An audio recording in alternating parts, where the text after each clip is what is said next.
Jorge, it is good to see you, man. What's up, buddy? How are you? Thanks so much. Thanks for having me. I'm doing great right now. I'm glad to be on here. Glad to be chatting with you. It's a beautiful day out here in Tucson. So yeah, stoked. Tell people a little bit about you. What are you passionate about? Especially Yeah, as an artist and as a creative individual. Like, let's give people the scoop. Who are you? What do you do? yeah, totally. So yeah, my name's Jorge. I go by Sleep of Eons is my artist name, and I'm born and raised here in Tucson. And essentially, the bulk of my output right now consists of like audiovisual art, a lot of it leaning towards the electronic and kind of experimental side.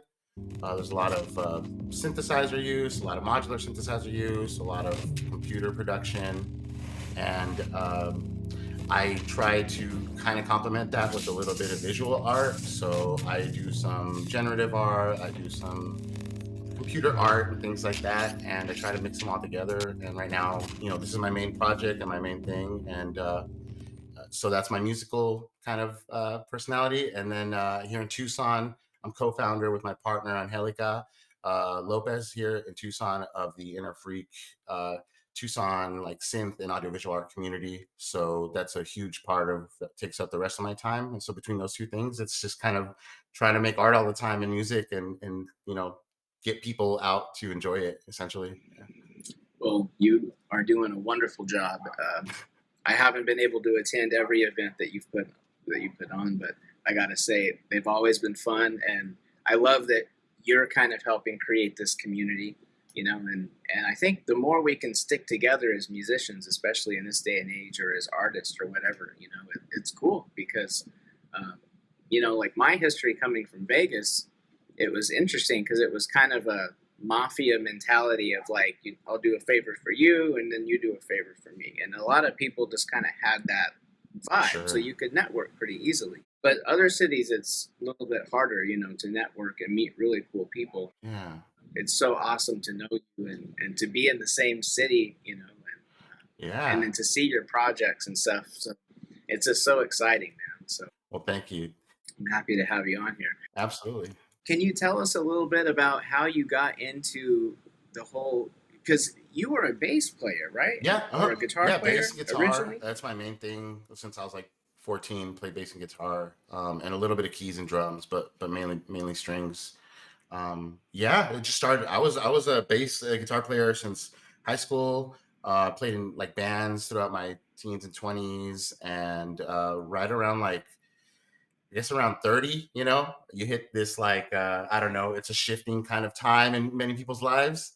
And my life shifted for certain. And I really kind of felt myself kind of straying from guitar a little bit and trying to explore different types of music. And me and my partner at the time, I think the real kind of kicker for everything was an event that we attended in Phoenix called VidCon, and that was actually in 2019. And that kind of just exposed me to a whole world of like audiovisual art, glitch art, and IDM and electronic and underground kind of more experimental music that I really wasn't.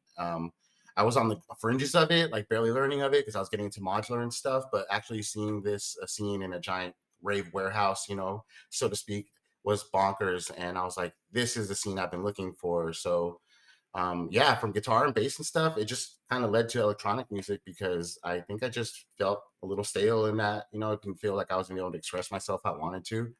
So electronic music did that for me.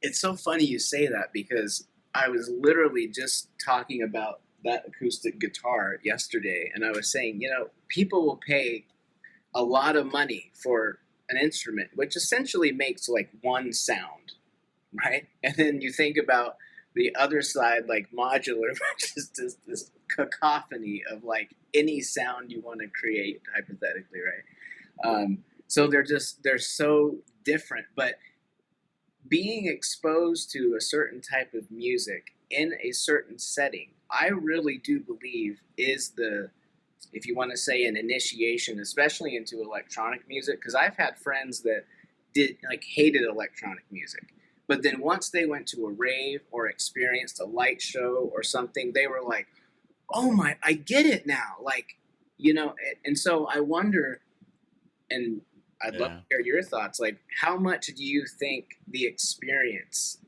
and the environment that you're in plays into people liking something? What are your thoughts on that? I think it's huge, like you said, I kind of came from that same mindset where for some reason I listened to a lot of electronic music, but it was kind of on not necessarily just more exploratory, not really giving it full attention, like with guitar music and things like that, I dive in, dissect it, learn how to play it, spend hours teching on it, to learn certain things and really kind of gave it my all. And with electronic music, I was kind of like a passing thing. So the idea that like being exposed to it in that kind of sense, like in almost like you said, like almost like an initiation, I think is really important because you need to, for me personally, community and like the collective people around the scene are always what is kind of driven me. I'm kind of shy, and I'm a loud person, but I'm not very outspoken, if that makes sense. I'm just physically loud. So sometimes I give off this thing that I'm very like just ready to go and boisterous, but like I'm constantly kind of actually more really shy and kind of don't really like talking about stuff like this. So, you know, um, in the electronic music scene here in Tucson, it was kind of a little bit the opposite of what you were describing, like in Vegas, right? Because that's how the rock scene felt for me here. It was like, yo, let's play a show, but only if you get me a show on your set.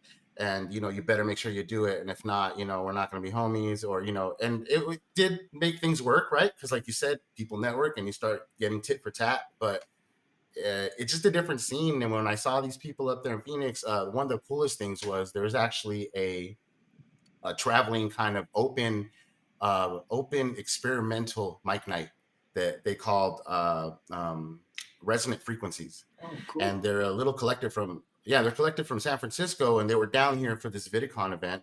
And the major thing was like, yo, we're doing like an electronic open mic. So if you got your modular, you got your beat machine, whatever, come up and do a set. Who cares if you never played? You got a noise set and some feedback going on, go at it, And that environment was just really really inviting. It made me feel open in a way that kind of the rock, like traditional scene I was in, didn't really, didn't really have it. So yeah, it's really important, I think, to see that scene because it makes you, I don't know, for me, again, it's the collective and the community around it. And that draws me in a lot because I like people. Well, and I have to say, just from knowing you for a few years, especially, you seem to be getting so prolific and productive. Like you're putting stuff out all the time, more and more. Do you think that is potentially a result of some of that? Like, being drawn into this 100%. community and being inspired, would you say, or what do you think? 100%. I mean, like you know, um, that's one of the biggest things that pushes me to create. Honestly, is the inspiration. I mean, I know you've had that experience. You go to a show, you see some killer band, a killer DJ, an act, whoever it is, and you come back home and you're just like pumped, right? You're like inspired to create because you're like, this was so good, and you see them up there and you can familiarize with that, right? And so you're ready. And seeing everyone out there doing it, um, just inspired me, and it was likewise also intimidating. The first night I went out with my little rack brood of little modular stuff, and I had a couple little rows of things, and there was people with like massive systems and everything. They'd been practicing and playing for, their stuff was so dope, and I felt a little vulnerable, but yeah, I ended up my set, and everyone was just like, woo, yeah, you know what I mean, like rock on, and everyone was super supportive with everyone's set, and that kind of spirit, as corny as it sounds, right, like was like really just yeah, it's important. So it's inspiring, to be around other musicians, and it definitely makes me think of something I heard recently from this a musician and podcast host I follow on YouTube, or you might know Mylar Oh Melodies. yes. Hmm. They're this British person, and yeah, they make a lot of dope videos. But they were talking recently on their own podcast about the idea between the difference between kind of motivation and momentum, and the idea that a lot of, they propose that perhaps, it's not so much the motivation, right? Because you see people doing stuff all the time and putting out music and media and being creative, and it's kind of like, how the hell are they just going, going, going, right? And they propose that maybe it's more the idea of the momentum, right? The fact that you do something, you feel good. Like we're doing this podcast today. I know after this podcast, I'm feel pumped because we had a good conversation and everything. So it's like the momentum, like let's keep that going now, But you do need something in the beginning and to get everything going. And I think that collective community can be that for you and really get that momentum going for your creative inspiration. Well, and I think it's coming at a time too, which is helpful for creatives, because really, if you were to try to make all of your living as a brand new musician or artist, say like from streaming or something like that, like I don't think any of us would be paying the bills right away, right? Because Oh, it's tough, right? Um, and yet there's starting to be some changes, and that are allowing maybe people to excel and do all these things. And I actually think that by combining some of the different creative talents, like the visuals with the audio, that is what is so cool, say like on Instagram, because who wants to see just a boring image? Like if I want to promote my new track, I want to promote it with a cool visual and all this stuff. And so it's kind of like we're being forced to kind of evolve and become and do all these different things. But at the same time, maybe that's why it appears to me like, whatever you found your momentum, because you are producing like that. You are like putting stuff out like, I mean, yeah. people that I Yeah. recognize that are well known in the electronic music world, I mean, are connected with you. I mean, they're reacting to your music and your videos and stuff. And so you're doing something right. And so it's exciting to hear that potentially it's connected to that momentum, right? Of and having a goal and Absolutely. continuing on, Yeah, 100%. It is. And like you said, it's been really fun and surprising to reach out to certain people, and have them, talk to us, and also just be able to collaborate with different artists. The scene up in Phoenix is awesome. There's some lovely people there and some amazing artists, as you well know, and it's like you got to go up there, right? That's the other thing too. This is just on a physical standpoint. Like we're in Tucson right here, 100 and some miles away from Phoenix, 110 or whatever. And in the last, since we started doing the FREQ thing, and actually since I first bought my modular stuff in, I think 2018 is when I first got my modular, early 2018, mid late, doesn't matter. I From then till now, I think we've been up to Phoenix like on average something like 5 or 6 times a year, Wow.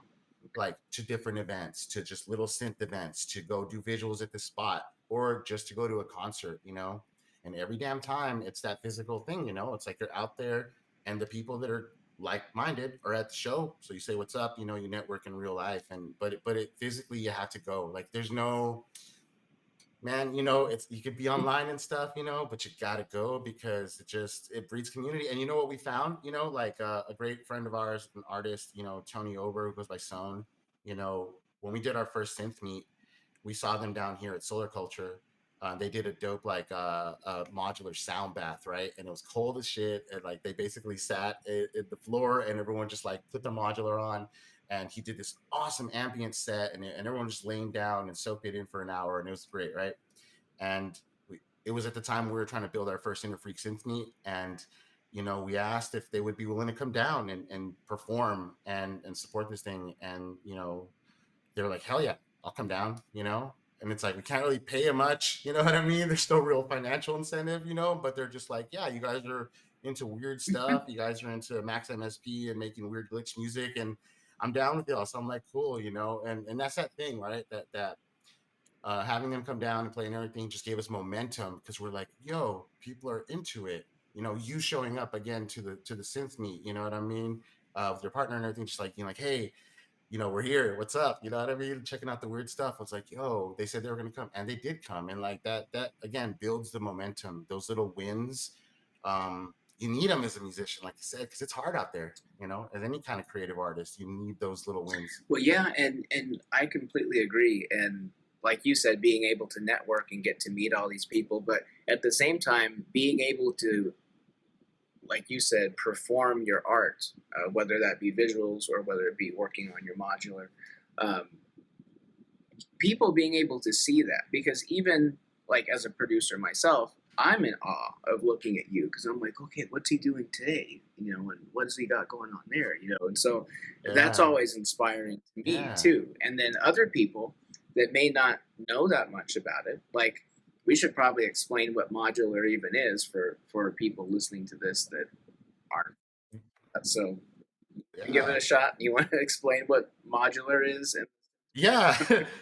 Yeah, I mean, we can totally give it a shot here. I'll give it my best. I would, so for anyone who hasn't seen it or is listening to the podcast or watching it, modular synthesizers, which are a big part of what I work with, are essentially like any normal synthesizer. If you've seen a keyboard synth, people might be familiar with something maybe like a Juno or something like that, more traditional rock music, or maybe an acid bassline machine like a 303, or maybe you might know like your 808 drum machine, right? Like these big famous things, right? All those are essentially fixed things, right? They have certain knobs, and those functions do things on those machines, just like a piano has one sound and it kind of does its thing. And with the modular synthesizer, essentially, you have all these small little modules, which are literally small faceplates with all the controls. And some of them make sound, some of them are effects, some of them just route things, and some of them do like kind of minutia functions. And you put them in a big old case. And the idea is that instead of going down to your local Guitar Center and buying like a Moog keyboard or a grandmother or something cool, like that sounds just the way that the designer meant for you to play it, you can buy all these little modules, you can put them in your system, and you can decide what you want your system to sound like. So the idea is that you can create your own system, and the modular aspect of it is that you use all these tiny small little headphone size jack input cables to patch all the sound points within your system to make all your connections. So it's the ultimate in like kind of OCD, like detail oriented patching, but at the same time very experimental, because things are not set. And when things are not set, as in life, when there's no rules, kind of anything goes. So it leads to a lot of cool experimental music. So yeah, that's what modular synthesizers are in a nutshell. It's a system that you can create with these little boxes, little modules, and you put them all together how you want. So fully customized, it's a lot of fun. almost fully customizable, right? Because you can put any module you want together. 100%. I know you got some cool stuff here as well. So I know you're very familiar with that. Yeah, it's funny because so many people, they'll come in and they'll see my synthesizers, like you said, the traditional, what people expect the synthesizer to look like. But then they look over and they see the modular, and they're like, "What is that?" They're almost kind of afraid of it. Like, what are you doing? What are you building? And it's like, no, I'm not making some music. But people are kind of like, "Is he crazy?" Like, But it's a funny thing to experience. But I have to say, and I don't know if you have noticed a difference with your approach, but if I sit down and say turn on like my Summit or like my Moog or whatever, I kind of, and I don't know if this is just because of conditioning and the way I was taught music, I tend to fall into more of a melodic start, which if you're making techno or industrial or something, that's maybe not always the best place to start, because sometimes it just doesn't sound rough and mean and tough, and you know what I'm saying. But with the modular, sometimes you'll start at a place and you're like, okay, there's no beat, there's no melody, this is just some weird like swooshing thing going on, But that can get a whole idea for a song going, and sometimes I wonder, would I ever have gotten there if I hadn't started from the modular first? So what do you think about approach? Do you think approach is important to be successful as an artist these days, or what do you think? I think it's definitely informs, what you're gonna output in the end. And I think for me, it's important to have different uh, outlets to do that with, right? So I have my modular system, which I play a lot. I'm also really, a huge fan of just working in the box in Ableton, just straight up in the DAW with nothing else. I don't have a MIDI controller at the moment. I just literally just a mouse and the keyboard.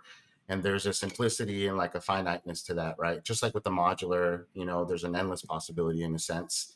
Or like with the fixed synth, I have my an Arturia Mini Brute 2S with the keyboard, and that's kind of fun for just monophonic keys. And right, like you said, I won't make things on the modular necessarily that I would make on the Arturia Mini Brute or in the box. But I think it's important for me personally as an artist to just have those options and have them available to me. So when I'm fed up with one, I move to the other. Like when I was posting a lot of modular stuff recently, and people were like digging it, and then I think it was during January. I was trying to do that, and I think I did like 15 days out of or maybe like 11 days out of the 30, because I was like, I'm sick of modular right now. Like I'm sick of it. I can't like. It's like I was numb to it. I'd start making a patch and nothing would come out, and I'd be like, nope. And I just hopped on the computer and started making a bunch of stuff on the computer, and it just started pouring out. And so I think that before um, my approach, I can put like in my mind's eye, I can put like a direct lineage to it. Like it's from guitar, because in guitar, I spent a long time, dude, like trying to learn how to shred and trying to learn how to basically do really fast arpeggios and a lot of technical stuff, and like learn as many damn voicings I could and just get really technical with it to the point where I kind of killed some of the joy of it, right? And I had this own chip on my shoulder about like not being good enough. So no matter what I did, and what for me kind of like blew it all open, was Sonic Youth. Like that was who Okay. did it for me. I saw them one time. I don't know how old I was. I saw them and they're already older. It was like past like whatever. It was older. It was like 2000, I Okay. want to say. It was when they put out, I think they put out this album called New York City I Ghosts and remember that. Flowers, which has like yeah, it has a 0.0 on Pitchfork, which I think is awesome. Like, but anyway, it's great. They're like, what the hell? Because there's like spoken word on it. And anyway, I saw them on Conan O'Brien, and I like they just ripped my face off.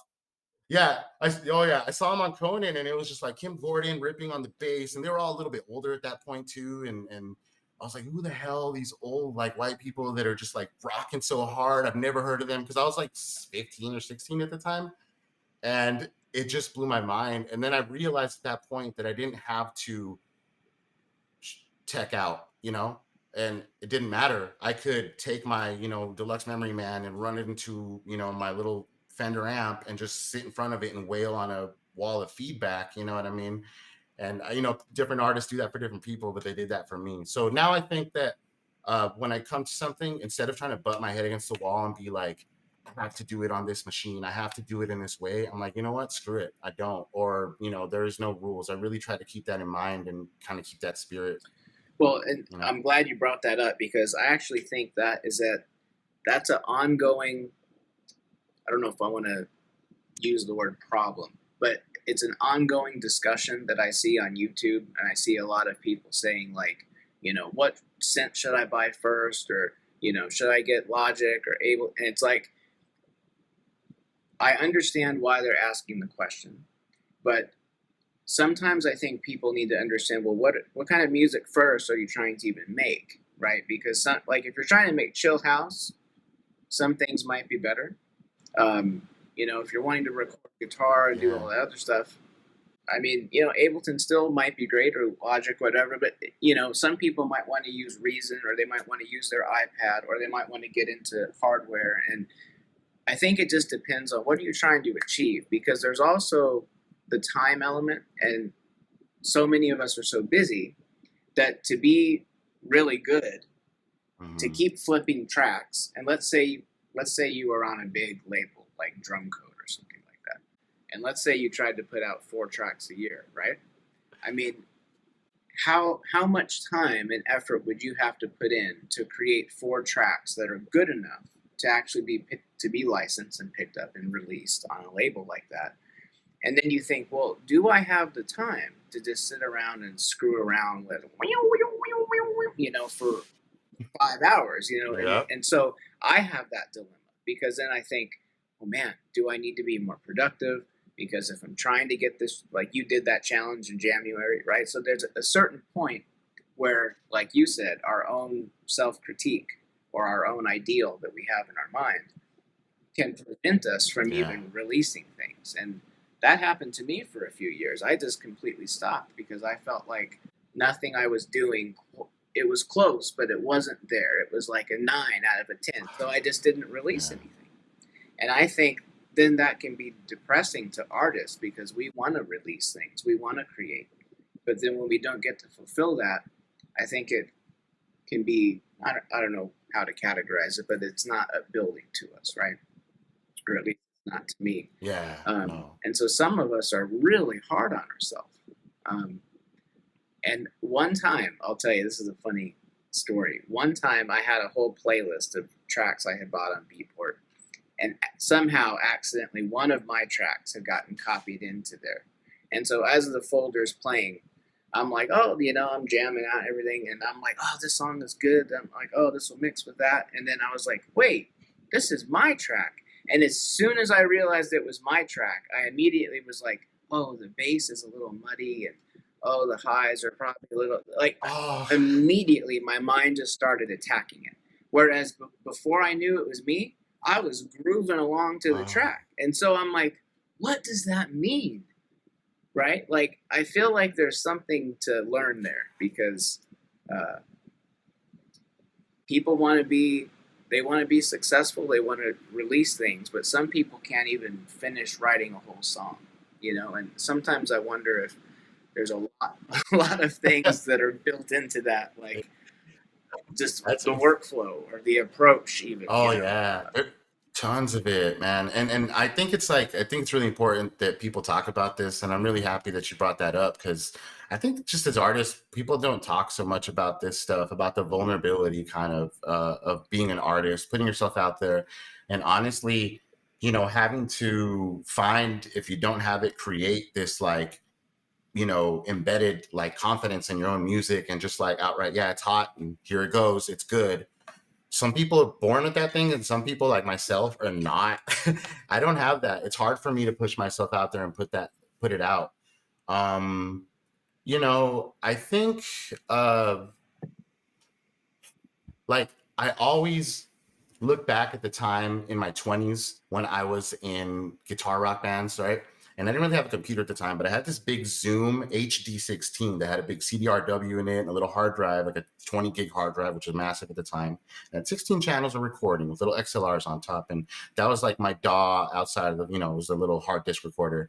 And I recorded a bunch of music with guitar and bass and drums and stuff. And I was always trying to get better at it. And I ended up actually being in doing jamming with other friends and stuff and family. And then I ended up actually at one point just doing a wedding band. And that was really fun, And, but I didn't ever record my stuff. I recorded it and I just never did anything with it, rather, and Bandcamp was available at the time and things like that, SoundCloud, but I just never uploaded it because, again, like you said, it's just constantly trying to tweak it and constantly trying to get it to a certain point that was, in my head, good enough, right? My approach with electronic music has just been completely different. Again, I think from that, one thing I heard recently, someone told me kind of a comment like you said, and I was kind of taken back. They were like, yo, I really like what you're doing, and I see you online, and I like how you're just, one day you're doing this, one day you're on modular, and one day you're doing circuit band stuff and all this. And I'm like, how are you so diverse? And I'm like, I told him, I was like, it's honestly just because for me, I feel that there's so much naivety in me still with electronic music. Okay, I really try to put this out to people when they see me, especially as an electronic artist. I started really hardcore doing electronic music in 2018, right? And I kind of dove in Okay. And I'm still in the infancy of learning about all this stuff. And so everything is new to me. Like, you'll laugh, right? You're going to laugh your ass off. But like, like, I don't think it was until like really 2020, maybe late 2020, that I actually really started to like listen to drum and bass and jungle. And I was like, what is this? What are breaks?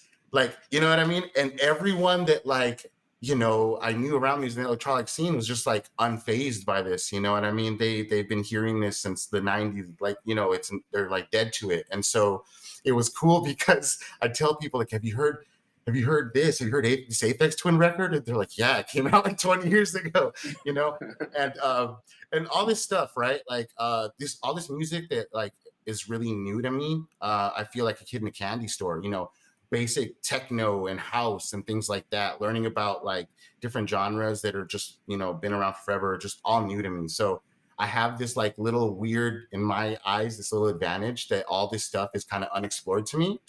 Whereas like if you threw me into the guitar world right now, I'd be like, yeah, I've seen that amp, I've seen that pedal. Yep, I know that pedal setup. Oh, I know what they used on this record. Oh yeah, I know how to play that riff. It's just like this different thing. Whereas with the electronic music, I'm just kind of like, sure, I meant to do that. Let's go with it. And this time around, I'm just trying to let myself go. And if I think, like my girl tells me all the time, if I think it's good enough here, then just stop. Just stop right there. You like it right now, like leave it alone for a little bit. Maybe you do the thing where you put it in the drawer for 3-4 weeks and you come back and listen to it with a clear head after you haven't been tweaking a compressor for 4 hours. You know what I mean? And then like the meme, find out it's not even on. Or So your which has ears are happened to blown me. out because you it's know so loud. oh gosh, I've been sitting there. I was making this glitch thing the other day, and it was just like so many 808s, and I was just like, can I even tell like what's going on anymore? So, but yeah, long story short, I rambled. Um, yeah, I think it's important to just set maybe that creative limit for yourself and say it's good enough, and it's something you kind of have to ingrain in yourself. You have to really just teach yourself, and and you only do that by putting it out, and just have to. Like there's this record I put out in 2019 called or 2020, and it was like 2 weeks before the shutdown, the Okay, pandemic. what's And it I was like, called? come on, Bandcamp, let's go. It's called RGB Riot. And I put it out, and the whole record is made on 2 pocket operators and 1 delay pedal, a Maris Polymoon. And I put it together like 1 week, and I recorded in 1 day, and I uploaded it, and I was really grooving on it. And I was like, oh, I should put this out as an EP because all these songs are really cool. They came together. It's mastered kind of bad, so it's like hella loud. But I was like, you know what? And right before I did that, I was like, no, I'm gonna wait till I master it properly. Maybe reach out to some friends, see what they think. Maybe I'll go back and EQ it. You know what I should do? I'm gonna go and learn some more about EQing and do some tutorials on YouTube, and then I'm gonna come back and tweak it. And before I did any of that, my girl was like, no, like she's a huge inspiration. She's like, just put it out, dude. Like, and I thought back to the guitar stuff, and I was like, yeah, I don't want to be, 40, 50 now, 60, and then be like, oh, I could have put it out. So I just put it out. And it was scary, right? Because I was like, in the back of my head, I'm like, oh, this part sucks. This part's clipping super hard. This part, like, I know I failed on that one. Oh, the transition's terrible, but it's out there. And at this point now, it's been out there, and it's on Bandcamp, and it's on SoundCloud. People have heard it for better or worse, but I do not have the regret of whether or not I put it out. It's out, and yeah, it's a good feeling. Yes, it is a good feeling, and I'm glad you mentioned that because regardless of what makes people want to create, you know, sadly, a lot of creative people that I know have a lot of tragedy in their life, which is interesting. But it allows us a way to kind of deal, I think, with our mental health too, because by us achieving things, it allows us to, feel good about ourselves, I think, and it builds, um, or at least it doesn't let us down. Because I think as creative people, like you said, it feels really good. There's a reason it feels good when we accomplish Yeah, something. And it's not just about like, oh, look at me, like I got, it's not about that. And I know it's not about that for you either. You're not wishing just to be famous. Like you can tell you're passionate about what you're doing. It's fun, having fun. And but you're right. It's there's a lot of I like the stuff you're talking about because it's just I really think it's important, like we said earlier, to talk about this stuff as artists and creatives. Um, there's so much just go right. Like be creative, make content, make output. And, nowadays, like you were saying earlier, you have to balance that with let's record this video, let's edit the video, let's promote ourselves on social media.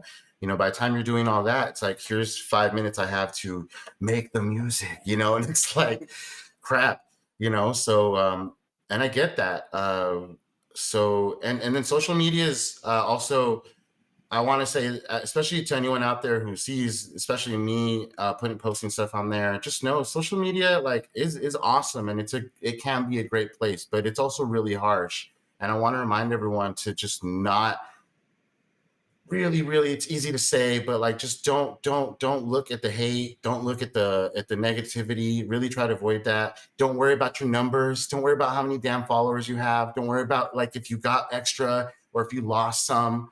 Like please don't focus on that stuff. That stuff will eat you alive, and in the end it really doesn't matter, because someone may connect with your art who doesn't follow you, didn't hit like whatever, you know what I mean? So it's not representative of who you are. Like your social media profile is not you. You know what I mean? Whether you have 1 million followers or 100, you are not that thing. So it's just something key to remember, because online it can eat you alive. You know what I mean? Just seeing people like, oh man, look at that hot beat they posted again, and oh damn, you know what I mean? It's like, Well, and yeah. you're so right. And so I'm about to turn 40. My birthday's on March 18th. So I Happy birthday, Dougie. thank you. And how old are you, if you don't mind me asking? I'm 37 and I'm gonna be 38 in May. So I'm right there, right behind you. I was like, couple classes down. It's all good. But what's interesting about us, I think, being the age we are living at the time we are, is well, one, there's so many people ever, alive all at once right now. We're competing against so many other people. But we grew up pre-internet, right? So, but then we got kind of immersed in the internet, and my feelings about social media has changed over the years, and I try to look at it now as a tool to promote and market myself.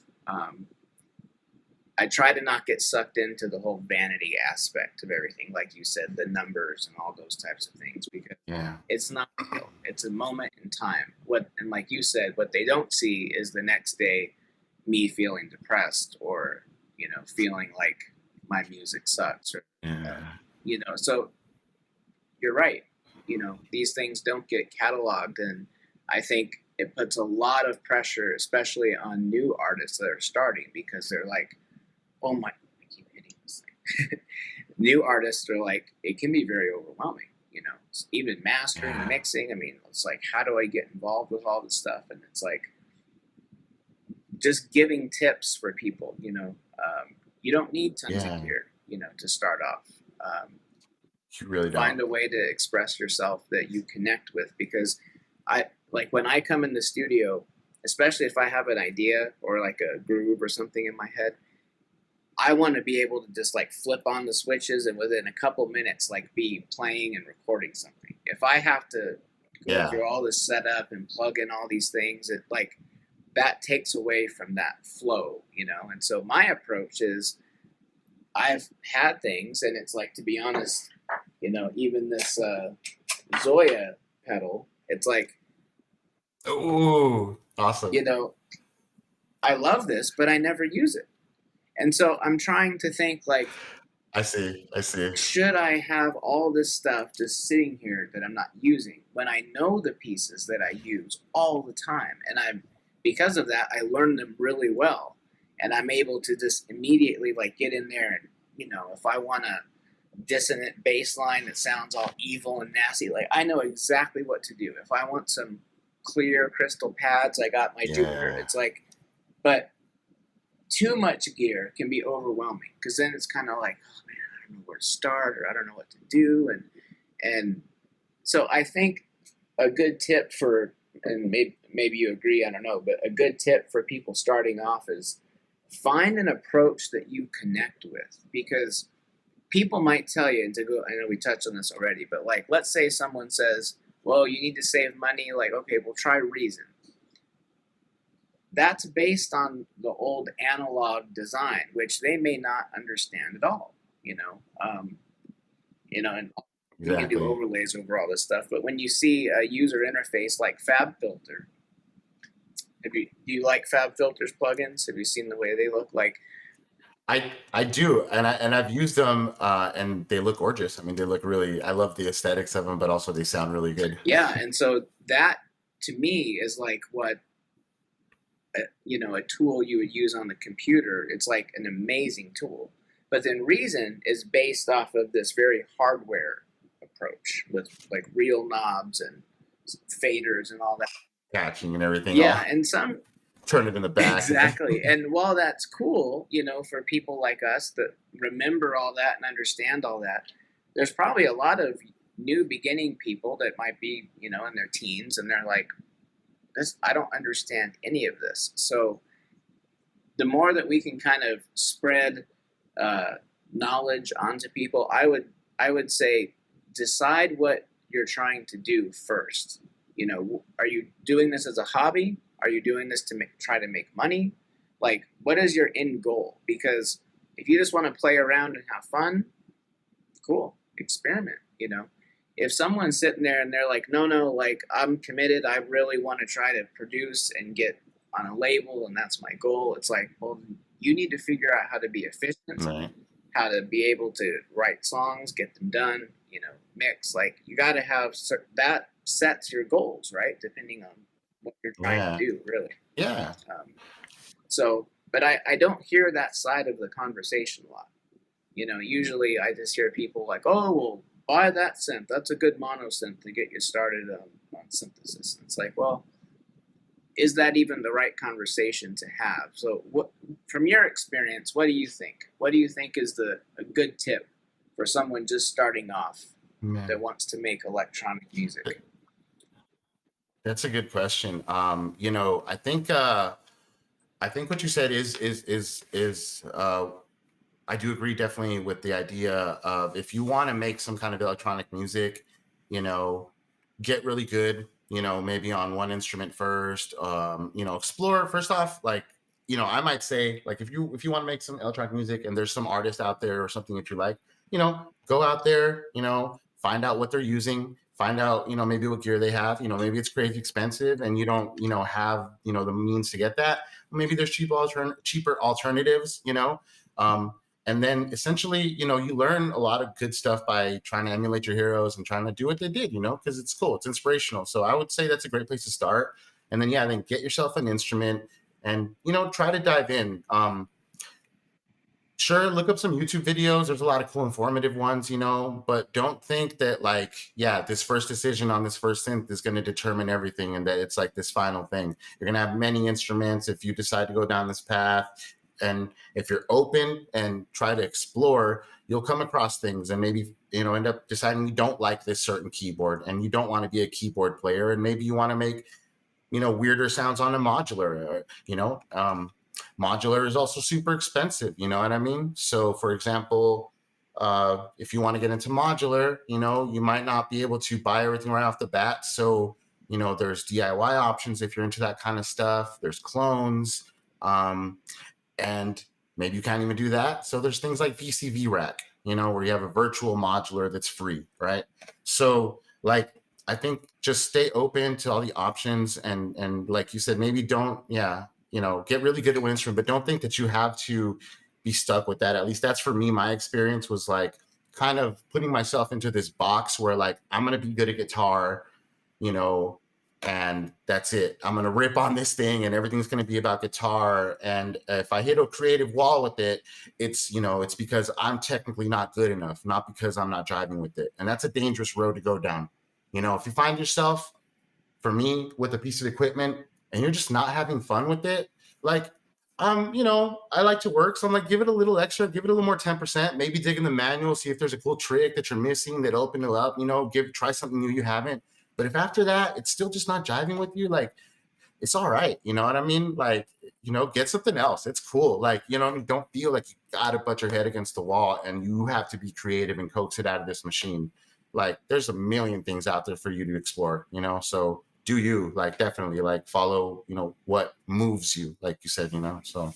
Yeah, I think um that is so important, and I think that needs to be told to people all the time. To think about that, because that can really inhibit how much music you make. Because if you're in a program that you just don't connect with, I mean, it can be frustrating. And I don't know about you, but when I'm trying to be creative, if I start trying to be all too logical and all that, like, I lose kind of the creative flow that I was just, yeah, 100%.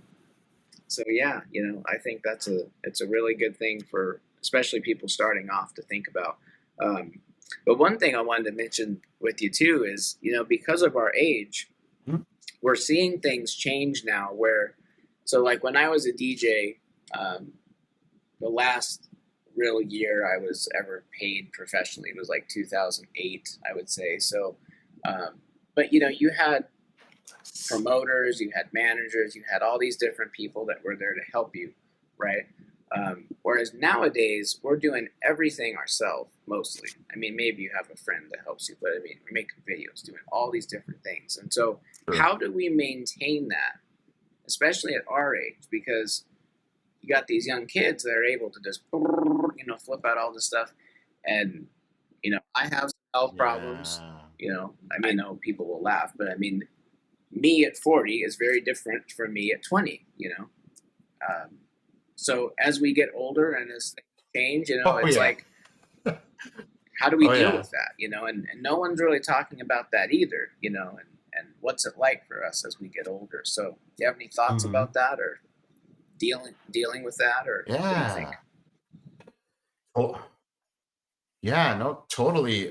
Two things that came up with that for me. One was like keeping up with these Joneses Jr., as it were, keeping up with these kids nowadays. Yeah, it's definitely so I worked at Guitar Center like a couple years ago, and I spent a couple years there, and I left this career, not left a job in an Italian deli that I was at. You were a I was.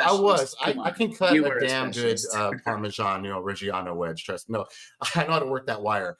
But no, like, I worked in Italian deli for years, right? And like, after at a point, I was just like, man, I don't really like my job anyway. So let's get a job at least, so I'm surrounded by music gear all day, right? So let's go to Guitar Center. Screw it, And I jumped ship and I did it, and I met a bunch of people there who were all a bunch of young cats, right? Everyone's like, yo, what's up? Oh, how old are you? Oh, yeah, I was born in like, 2000. And I'm just like, oh crap. Like, you know what I mean? Like, I'm over here like in the warehouse with these kids. But yeah, everyone was super young. But man, that kind of sparked it a bit for me also being there. That's when I got into modular. And also, man, there were just shows all the time, right? Because you're in your 20s, you're gigging, you don't care about taking that, 4x12 on your back out of your truck into the backyard with the homies. It doesn't matter. So, or those, you got your DJ mixer in a wash somewhere, you know what I mean? It's like, it's having some rave. It's fun, right? But yeah, like, as you get older and stuff, it definitely changes. The scene changes. Um, I think it's important to just, as much as you can, keep that kind of fun and openness that you had, and try to remember what it was like making music when you were a little younger, and maybe even not try to remember that, but just like really just try to enjoy yourself now. It's so hard as you get older. I have way different worries and responsibilities now than I did, as you said, right, 20 years ago. When you're 20-year-old, different people, different things. But for me, my life was, a lot different. I didn't have certain responsibilities I have now. So there was just much more free time for me to just sit and chill in the wind and think about music and ideas, and and and just philosophize about things, and yeah, I think now it's a double-edged thing. Yeah, it sucks having less time, you know what I mean, to do things, but it also kind of lights a bit of more of a fire under me, to just get it done. And that kind of goes hand in hand with the thing we're talking about of just like giving yourself some creative, just fake pat on the back and fake confidence for a second and saying, this is good. Let's go. You know what I mean? Also, I have limited amount of time, so let's go. You know what I mean? So for me, it's a combination of those two things of like, because if not now, when? Exactly. You know, like when? You know, and as you get older, you know, a real thing is just like, you know, you're conscious of time and thing and time and space in your lifetime. So I'm like, well, you know, I don't want to be this much older and be doing something, you know what I mean? Or I don't want to wait till this age to do this. You know, the biggest thing for me in 2021 was like, I want to play out. I want to play out live. I want to take my modular and play weird ass sounds like out live for people. And so I just started asking who would like let me play, and then eventually someone asked me, and then like that's kind of how it came out. And that was cool. But as like you said, right, if there's an end goal that kind of motivates you, and you try to remove those psychological and confidence roadblocks from yourself, and you allow yourself to just kind of go achieve that goal, you know, it can work, you know, and it works for, I promise y'all, like just try it, like, you know what I mean, like go for it, because like you know, you have to give yourself that chance, you know. You have to, because no one else can give it to you. And secondly, about like being online and dealing with putting yourself out there and all that, you know, if there's a few things I would say, one is kind of a weird specific thing, but actually I would recommend a lot of people, you know, kind of when you're making content, to put stuff out. One good thing I've heard from this this person I follow a lot online, but they're talking about, you know, the idea of documenting your journey. You know what I mean, right? The idea that like, instead of sitting down and thinking like, okay, you know, if you're a musician, right, and you want to promote your music, you know, just like on a more real tip here now, you know, instead of like kind of just posting a link to your music or doing something like that, you know, you can maybe do a little behind the scenes of what you're working on, or show your environment, you know. And you know, honestly, I think the greatest platform to do that right now on is TikTok. You know what I mean? And I think that's like, you know, on a real specific level now, like I think that's where a lot of people, if I may say so personally, not, no, I'm not any expert, but if you're in that landscape, that is the first place you should be. And it is the first place you should be focusing and promoting all your music and energy into. You know, won't get into too many details, but there's a lot of social media platforms, but they are, for the vast majority of it, super oversaturated. And unless you're literally putting money into advertising and promoting on Facebook or Instagram or Twitter, your post will not be seen. It's too huge. There's too many bots. There's too many people, you know, and I'm sure we've all seen that. You have X amount of followers, you go through and you're like, you know, hey, like 5 people liked it, and it's like, yeah, it's real, and it happens to everybody, you know what I mean? So it's not you, it's the machine there. So, and the same thing will eventually happen on TikTok. It's going to get oversaturated. It's already happening now. You know what I mean? The heyday of it was maybe like a year and a half ago, 2 years ago, you know, and it's already happening. But if I would give anyone like any real advice, promote yourself on there.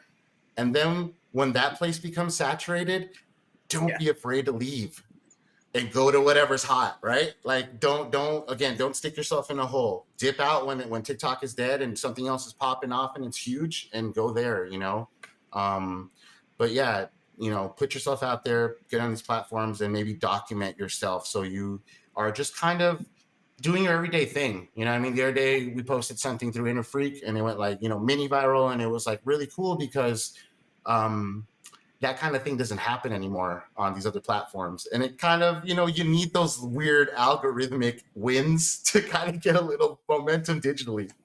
Well, and that's why, like, I agree. And by the way, for some reason, I just had never gotten on TikTok until just recently. And I literally knew, like, when I signed up, I only knew like 2 people. But I already see a much bigger, I don't know, reach, would you call it? I don't know. It seems like, because I just put in a few hashtags and already, like, I'm like, whoa, all these people are clicking on my track, whereas I posted somewhere else and it's not the same. But so why do you think that is? Do you think it's just the age? Or, I mean, especially with like electronic music and stuff, like, why do you think TikTok is? What?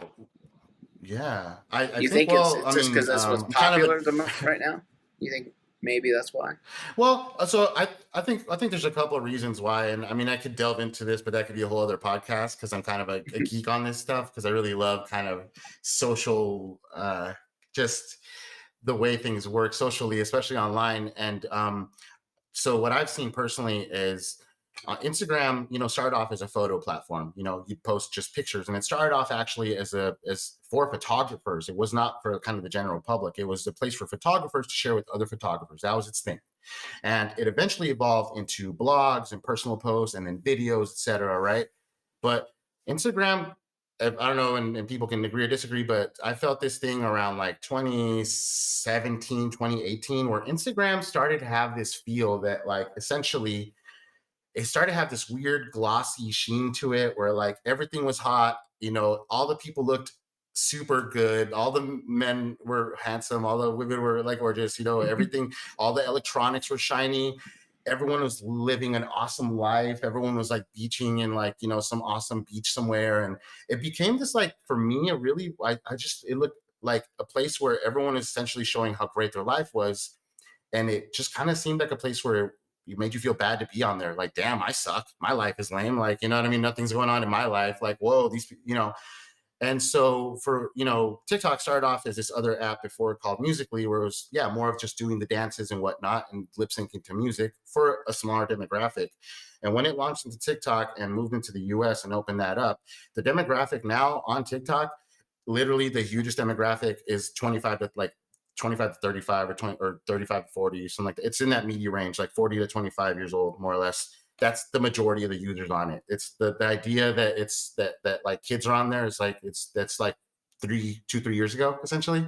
It's So interesting because that's the age range um of people looking at the videos that I've made. Just only a few of them, but I mean, yeah. that's the age range Yeah. that even the YouTube Yeah. shows And you'll me. see. And so, Right. Yeah, and you'll see that a lot too. And you do see a younger age range, but like the people producing a lot of the content, like it is, a lot of older people, right? And like I think the biggest thing for me personally, and I talk about this with my partner a lot, is there's an aspect of it. If you've seen on TikTok, right? Everyone can vouch for it. If you haven't been on there, maybe don't know you really were talking about, hop on there, download it on a lark, see what it's about. Uh it's really raw, you know. It's you'll see, everything from, like some crazy people, doing insane technical music stuff to wild videos. It's like early YouTube, it reminds me of, right? yeah. And it's kind of like there's less of a filter, I think. So the biggest, contrast between Instagram and there is that like it's very real on TikTok. On Instagram, I just see people's kind of everything's bomb, everything's happy, let's go. And on TikTok, there's a lot of just realness. There's a lot of people getting on there, just doing a lot of face-to-face camera talking and just kind of talking about real stuff.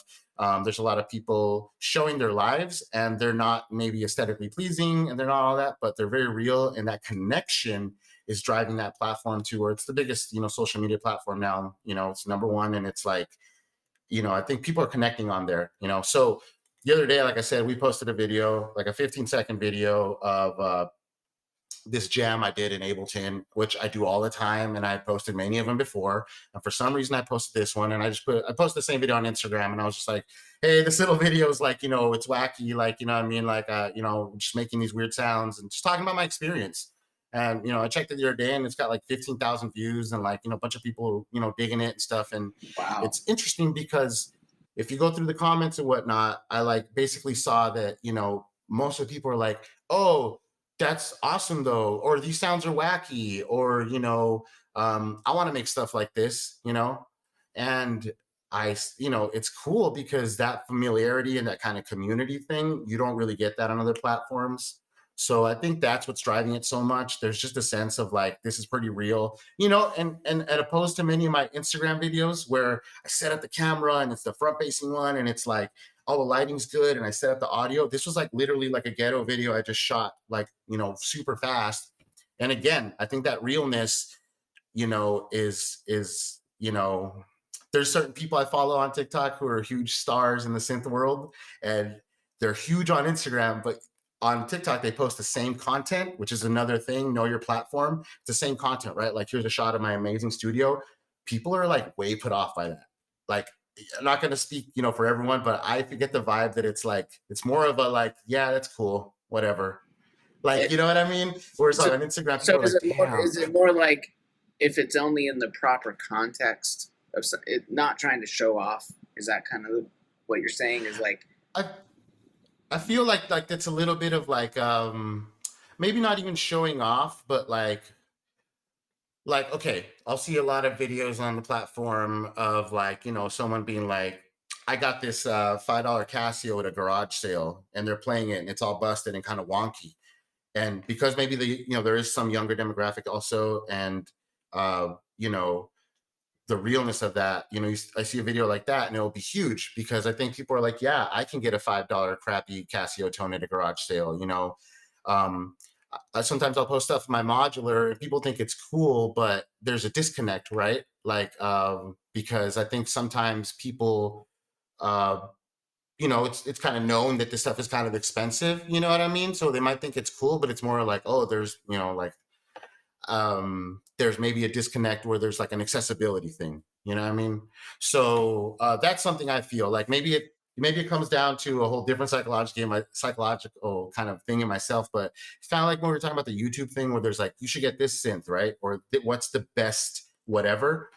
On Instagram, I got a lot of that where it was essentially like, what's the best, here's the latest synth and here's all the newest people that have it. And it was kind of didn't make me feel good, right? Because it's like, I know I'm not going to be able to buy that necessarily at the moment, or do you even And need it? again, do you even need it, right? Like, yeah, do you even need it, right? That's the other thing.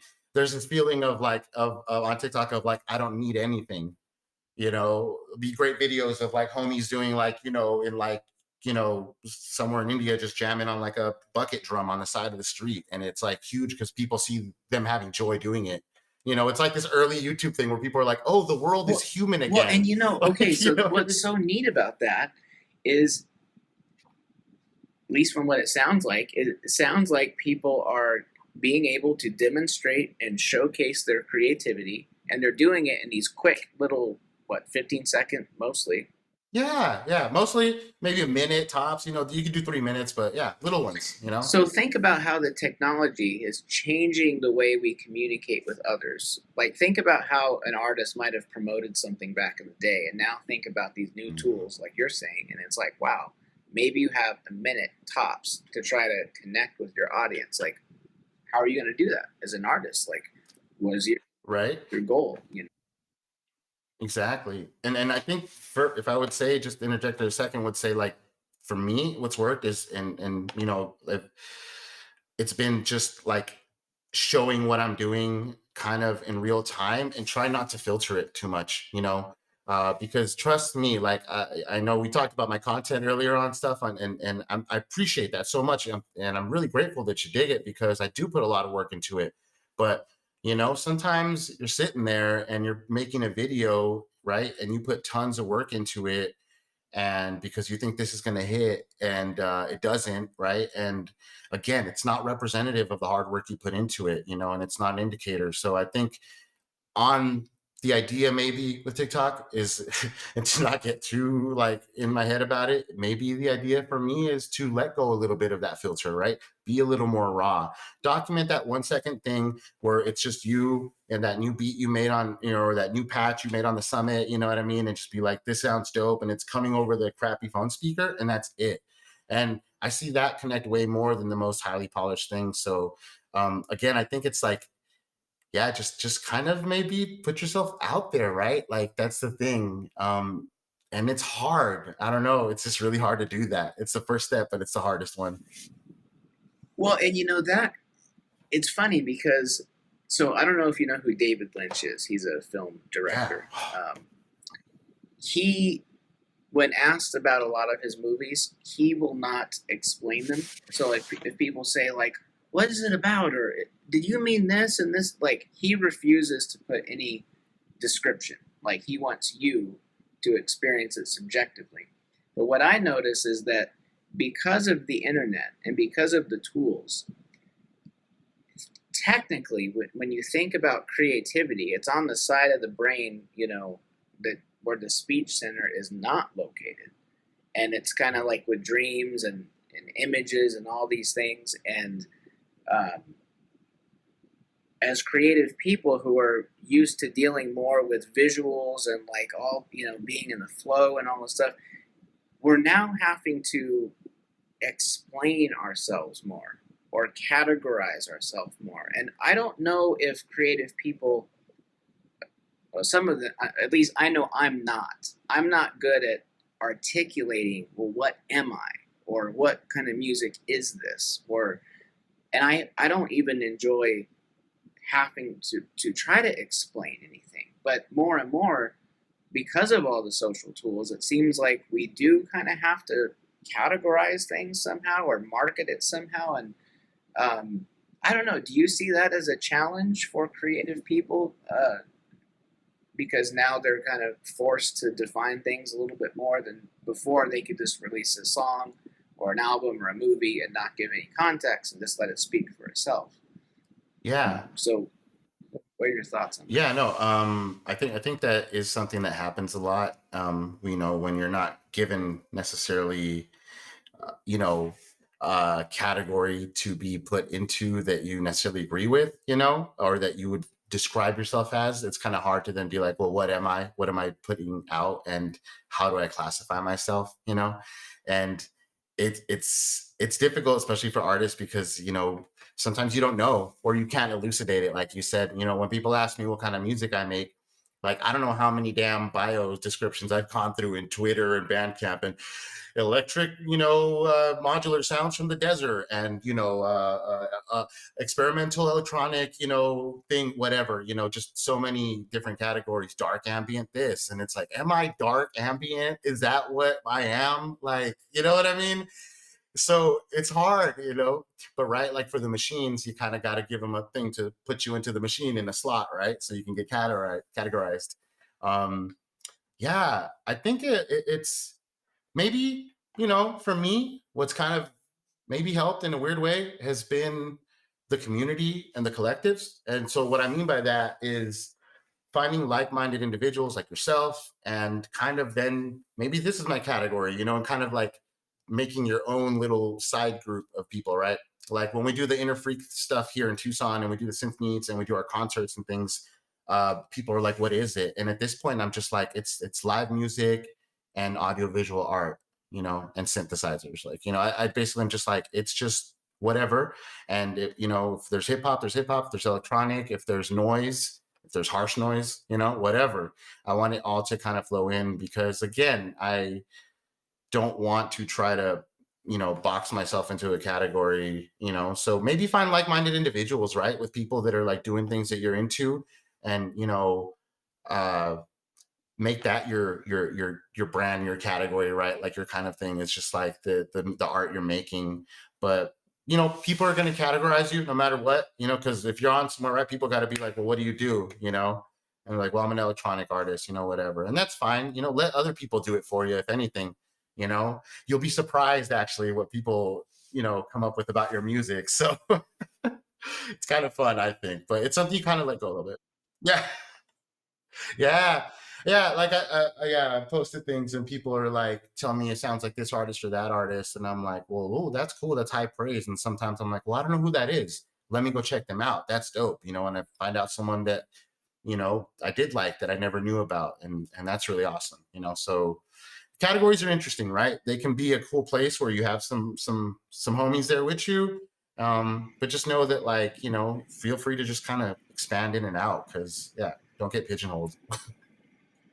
Well, I love this idea that uh, we're moving towards all these new types of experiences. And I feel like COVID forced creative people to kind of start thinking, how can we create new, or how can we elevate our experiences that we're creating for people just a little bit more, whether it's audio visual set or whatever it is, like what can we do to make this a little bit more fun and cool, and so that whole custom creating these unique experiences, whether they're in like a gallery or wherever they are that you do, I mean, they're so much fun, and especially combined like that, the way you're doing it, just good job, man. Like It's a lot of fun. it's so cool.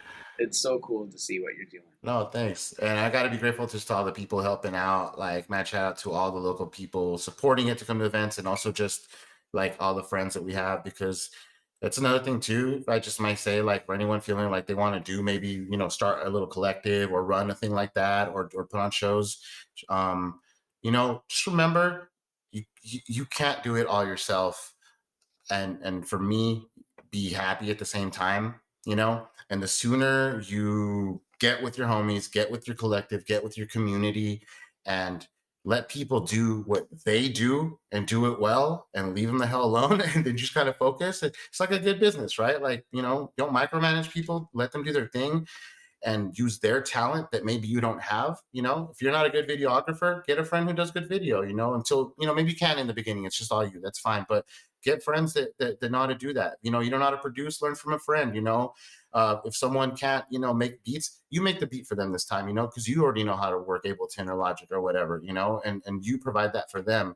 And if you fill those roles with each other, I think you can find that it really, helps you move forward a lot quicker.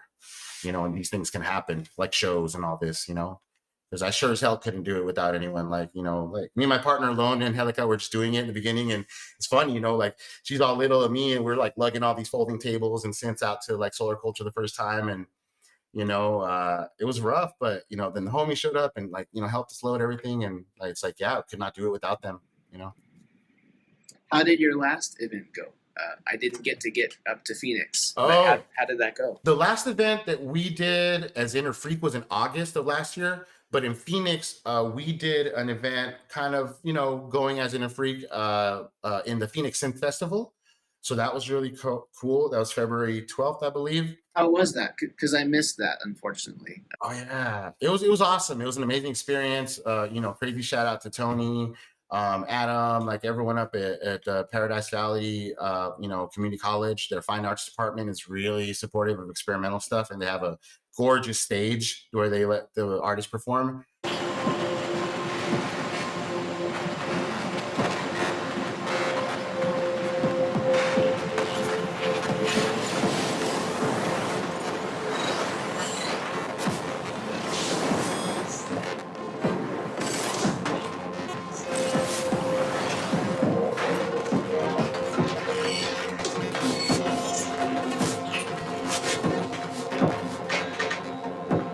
It was a great experience, again, to play live. The theater was at half capacity, so it was kind of separated.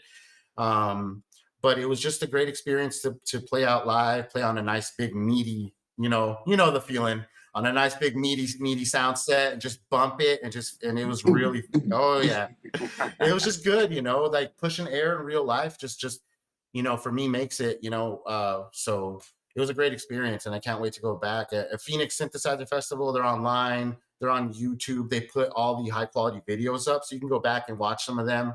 And yeah, great community up there again, which is why we are so involved with them, because they're constantly pushing out stuff, Yeah, I reached out to them like an idiot. I had the date wrong, but they said, yeah, we'll happily do your podcast next year. So yes, I'm like, cool. That's awesome. Yeah.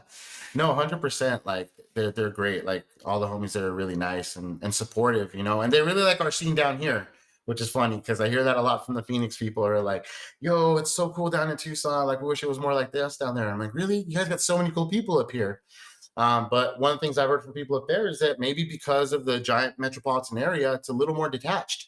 So people don't link up as often, and getting to a show is a little more like, oh, I got to drive an hour across town, So that's an interesting just factor, I guess, just for people maybe, that I've heard recently from a lot of synth people in the community up there, is like Tucson has this different vibe because it's smaller, because you can get to downtown from virtually anywhere within 20 minutes, 30 minutes most, if you're out in like Vail or something, you know what I mean?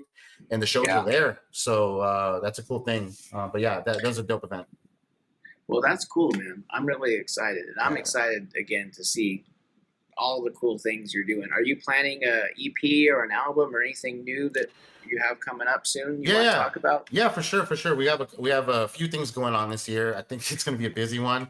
So the first thing I have going on is actually in December.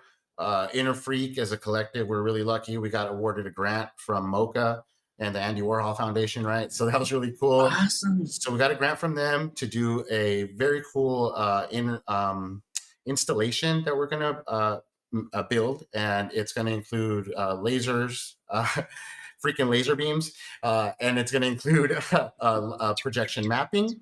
And there's also a local artist working with us, who is an awesome wood and metal artist who's going to be building a sculpture. And so that's going to happen in about October. We're actually going to do a presentation, and we're going to have a few nights where we actually demo the whole installation art piece, and then we'll have a lecture afterwards. So that's a huge thing, and probably the biggest thing we got going so far this year.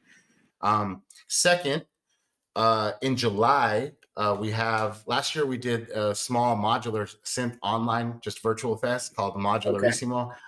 This year we're doing just essentially an inner FREQ synth fest, kind of taking inspiration from the Phoenix Synth Fest, and I think we might do 2 days. This is going to be in July. We're going to do just a live streaming event on YouTube, with local artists and all that stuff. So that should be really fun. So roster is not fully set yet, but it's about half full. So we're almost there, and that's gonna be really exciting. So there'll be some dope people on that. So so that'll be a fun time, And so July Fest, Inner Freak Fest, and then the third thing for me personally, I do have actually my first legit LP, full length, that I'll be having coming out. It's actually, so I'm really excited about that. This is probably going to come out sometime after October or early, but before probably January or February of 2023. So it'll be late fall release. Right before that event in December, so you'll be able to. Exactly. And then we'll promote some of that. Yeah, so that'll be fun, and that'll be out on a local dope label from Matt. Shout out to this homie Ryan Wade Rulin, local experimental artist, really, really cool person. They run a label called Unsilent Desert Press, and it's a small, cool, short run tape label. So that's gonna put out a release on that. So, but those are the 3 major things we got going on this year. Yeah. That's awesome, man. Well, I'm so excited for you, man. That's so cool. Thank you. Well, thank you for taking the time to talk, and hopefully we can do this again here soon. Thank you so much, man. I appreciate it so much. Thanks for having me, and thanks for all the support. And yeah, we got to kick it soon, man. Absolutely, bro. Thanks, man. Take care. Definitely, man.